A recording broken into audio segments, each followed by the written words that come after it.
Nung elementary kami, tuwing gabi kami nagtatapon ng basura sa may bukid. Sunday night, napagutusan kaming magtapon while nanunood ng Once Upon a Time. So sabi namin ng friend ko, pagpatalastas saka kami magtapon. Nakikinood lang ako sa kapitbahay kasi wala naman kaming TV. So nagprepare na kami para itapon yung mga basura sa bukid. Pagkalabas namin, kakaiba kagad yung pakiramdam namin, sobrang lamig tsaka maingay yung hangin. Pero di na lang namin pinansin nung friend ko, dire-diretso lang kami papunta sa bukid. Ang kaso, bago pa kami makarating sa bukid, mayroong isang bahay na madadaanan na may mga puno ng nyog. Nung papalapit na kami, bigla naming napansin na parang may gumagalaw sa puno. Madilim kaya di namin talaga maaninag pero alam namin na parang may pumapagas pa na ibon. Nilapitan na lang namin kasi madadaanan naman talaga namin. Nung malapit na talaga kami, dun namin naaninag kung ano yun. Mahaba ang buhok, tapos wala yung kalahati ng katawan niya, kita yung laman loob, may mga pakpak na parang paniki. Nung una, hindi talaga kami makagalaw nung nakita namin kung ano siya. Mayroon siya kinukuha sa puno ng nyog pero di namin alam kung ano. After a few seconds, dun siya biglang tumingin sa amin. Dun namin na-realize kung gaano siya nakakatakot. Malaki mga mata niya, halos twice ang laki sa tao, pero walang white sa mata niya, purely red talaga at black sa gitna. May mga pangil siyang mahahaba. Yung mukha niya parang balat ng matanda, kulubot na talaga. Just few seconds of staring, dun na talaga kami nagtakbuhan ng friend ko pabalik sa bahay nila. Naiwan na namin sa daan yung mga basura namin. Yung layo ng bahay nila sa may mga puno ng nyog ay di naman ganun kalayo. Mga 3 bahay lang ang agwat, hindi namin alam kung hinabol niya ba kami kasi di na kami tumingin sa likod. Kumaripas na lang kami ng takbo, pag-uwi namin, iyak na lang kami ng iyak habang nagsisisigaw na may nakita kaming manananggal. Yung parents niya ayaw maniwala sa amin.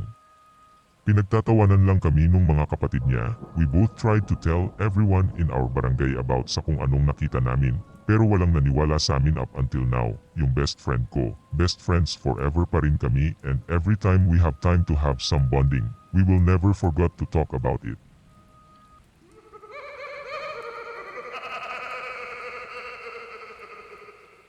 Nung bata pa ako, nakatira sa amin yung lola namin, pero bumalik siya ng probinsya sometime before she died. May sarili siyang kwarto sa bahay namin, at nung umalis na siya, sa akin binigay yung kwarto. Fast forward after her death, natutulog ako sa kwarto ko, lying on my left side, facing the wall, at nakatalukbong tapos bigla kong naramdaman na lumubog yung part ng bed sa paanan ko as if may umupo doon. Nung una, inisip ko baka tinatakot lang ako ng kuya ko, pero hindi ko narinig bumukas yung pinto ko kasi may sliding noise yun, lagi kasi medyo malapit yung ilalim ng pinto sa tiles. Kahit footsteps din wala, scared at confused ako nun. Good thing nakatalukbong ako nun kasi ayoko makita kung ano man yun nandun.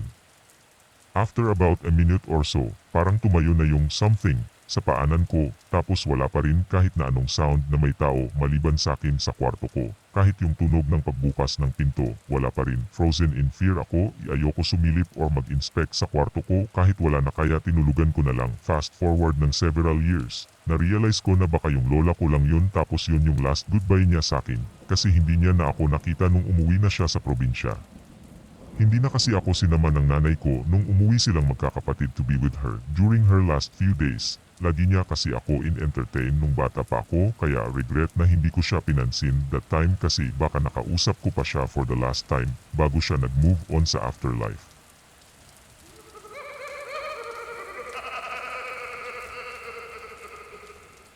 Mag-isa lang ako sa bahay tapos biglang may whispering sounds na maraming boses sa kisam directly above ng china cabinet namin sa kusina.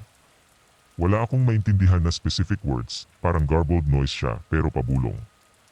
Concrete yung kisam namin tapos walang kahit na anong electronic doon sa taas ng china cabinet. Creep as fuck ako nun, kaya nagmadali akong lumabas ng bahay tapos naghintay na lang ako sa labas hanggang may dumating na ibang tao. If I remember correctly, medyo madilim na nung dumating yung nanay ko tapos nagtataka siya bakit nasa labas ako ng bahay tapos walang ilaw sa loob.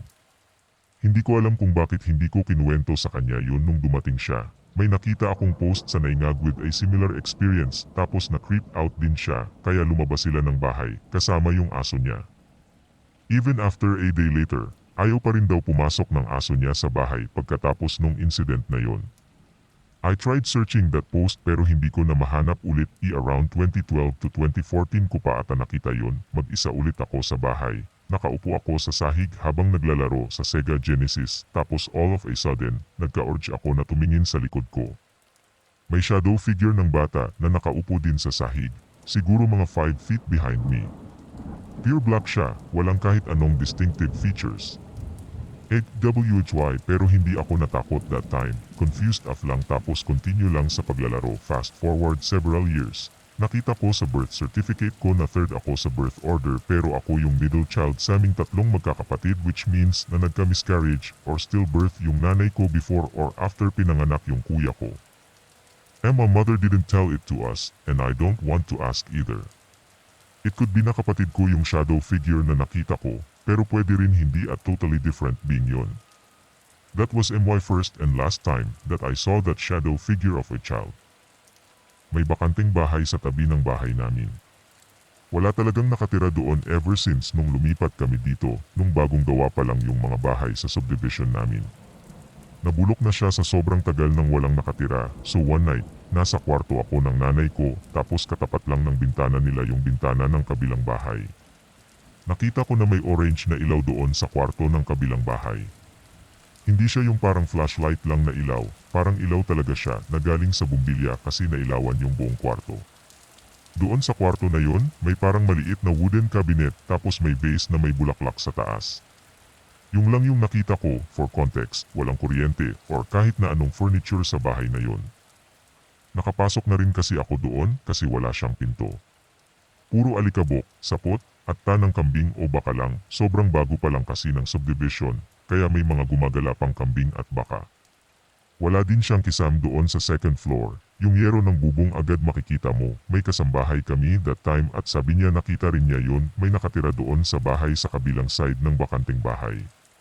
Ang theory ko ay baka reflection lang doon sa kabilang bahay, yung nakita namin kasi sarado yung mga bintana ng bakanting bahay.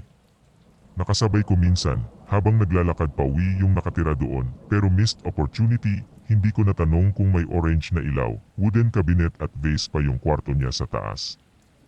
Ang nakakapagtataka lang ay yun lang yung time na nakita namin yung orange room. Kung reflection lang siya, edi dapat araw-araw namin nakikita yon pero hindi.